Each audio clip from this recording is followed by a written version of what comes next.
ये पहाड़ी इलाका था जहां शान लोगों की माऊ जनजाति रहती थी।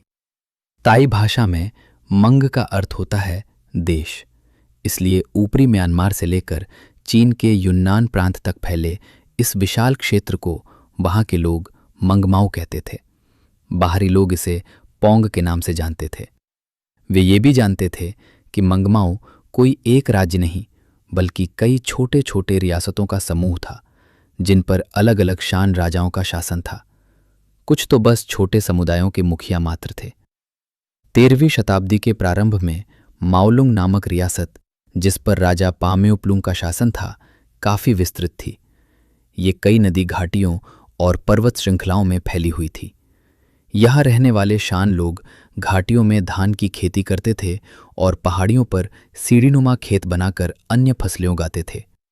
माओलुंग के छोटे छोटे गांव दूर दूर बिखरे हुए थे, जिन्हें घने जंगलों से गुजरने वाले रास्ते जोड़ते थे। इन जंगलों में जंगली जानवर रहते थे जो अक्सर इंसानों पर हमला कर देते थे। इसलिए लोग अकेले यात्रा नहीं करते थे बल्कि हथियारों से लैस समूहों में चलते थे। यहाँ का जीवन आसान नहीं था। गर्मियां नम और बीमारियों से भरी होती थीं, जबकि सर्दियां भले ही छोटी होती थीं लेकिन काफी कठोर होती थीं। फिर भी यहाँ के लोग मेहनती, साहसी और निर्भीक थे। हर वयस्क पुरुष को एक योद्धा माना जाता था जो राज्य पर संकट आने पर युद्ध के लिए तैयार रहता था। राजधानी, जहां राजा रहता था, घाटी में नहीं बल्कि पहाड़ों की ऊंचाई पर स्थित थी। चारों ओर खड़ी चट्टानों और गहरी खाइयों से घिरी ये जगह केवल एक खड़ी चढ़ाई वाले रास्ते से जुड़ी थी।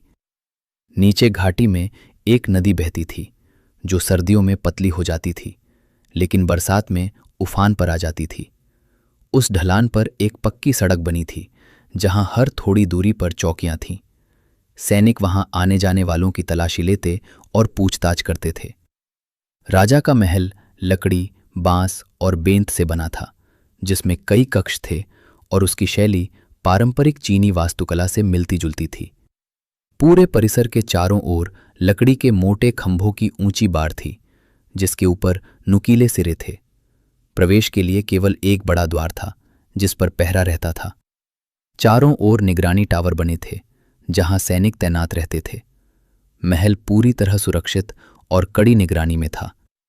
महल के पास ही छोटे छोटे भवन बने थे जहां दरबार के अधिकारी रहते थे। आम लोगों के घर अलग थे, बांस के बने झोंपड़े जो खंभों पर टिके होते थे और जिनकी छतें नीचे तक झुकी रहती थीं। कुछ घर तो खड़ी चट्टानों पर टिके हुए थे। पूरे शहर की इमारतों को लाल, हरे और पीले रंग से रंगा गया था, जिससे साफ दिन में यह शहर दूर से चमकता हुआ दिखाई देता था। एक दिन सर्दियों की सुबह एक व्यक्ति अकेला उस रास्ते पर चढ़ता हुआ दिखाई दिया।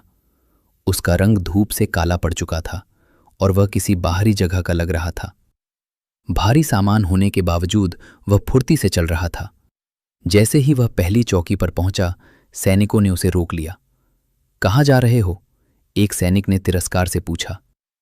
राजा पाम्योपुलुंग के महल में, उस व्यक्ति ने दृढ़ स्वर में उत्तर दिया। सैनिक ने मजाक उड़ाते हुए कहा, क्या राजा ने तुम्हें भोजन पर बुलाया है? ये सुनकर वह व्यक्ति क्रोधित हो उठा। अपनी बदतमीजी किसी और के लिए बचा कर रखो। तुम मुझे पहचानते नहीं हो, मैं चेनखुंग हूं। ये नाम सुनते ही सैनिक चौंक गया।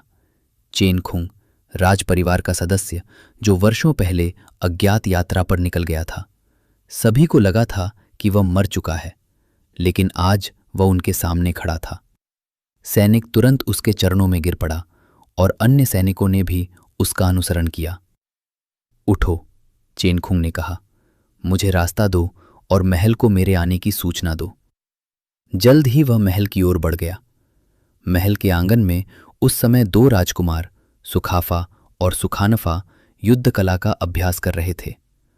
पास ही एक वृद्ध महिला बैठी उन्हें देख रही थी। सुखाफा वास्तव में उत्तराधिकारी नहीं था। असली युवराज सुखानफा था, जो राजा का पुत्र था। सुखाफा के पिता एक पराजित राजा थे जिन्हें शरण लेकर यहां रहना पड़ा था। बाद में सुखाफा का जन्म हुआ। शुरू में माना गया कि वही उत्तराधिकारी बनेगा, लेकिन बाद में सुखानफा के जन्म ने यह बदल दिया। फिर भी सुखाफा निराश नहीं था।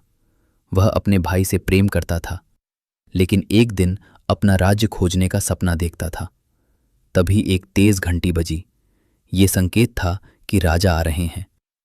कुछ ही देर में राजा अपने साथ एक अजनबी को लेकर आए। राजा हंसते हुए बोले, पहचानते हो इसे? ये तुम्हारे चाचा चेनखुंग हैं, जो अपनी यात्रा से लौटे हैं।